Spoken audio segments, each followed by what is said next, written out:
എടാ മാതിയേ, ഇവിടെ വന്നിരിക്കുകയാണോ?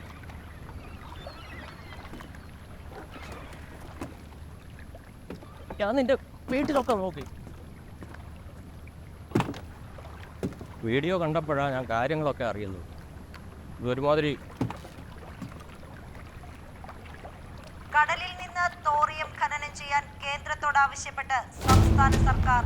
ഇതോടെ കേരളത്തിന്റെ കടലിനെ കുത്തകകൾക്ക് വിൽക്കാനുള്ള സർക്കാരിന്റെ ഗൂഢനീക്കമാണ് വെളിവായിരിക്കുന്നത്. കടലിന്റെ മക്കളെ കൈപിടിയുന്ന ഈ തീരുമാനം കൈക്കൊള്ളുന്നതോടെ ബ്ലൂ എക്കോണമി നയത്തിലുള്ള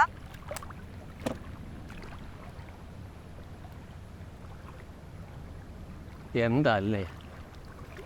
എടാ പോളി, നിനക്ക് ഓർമ്മയുണ്ടല്ലോ, പ്രായം വന്നപ്പോൾ രാത്രിക്ക് രാത്രി വെള്ളവും വഞ്ചിയെടുത്ത് രക്ഷപ്പെടുത്താൻ പോയത് നമ്മളാ. കണക്ക് പറയുന്നല്ലടാ, ഈ സർക്കാർ തന്നെയാണ് നമ്മളെ നാവികസേനയും പടയാളി എന്നൊക്കെ വിളിച്ചത്. എന്നിട്ട് ഈ സർക്കാർ തന്നെയല്ലേ ചാളയെ തൂക്കുന്ന പോലെ നമ്മളെ കമ്പനിക്കാർക്ക് തൂക്കി വിൽക്കുന്നത്?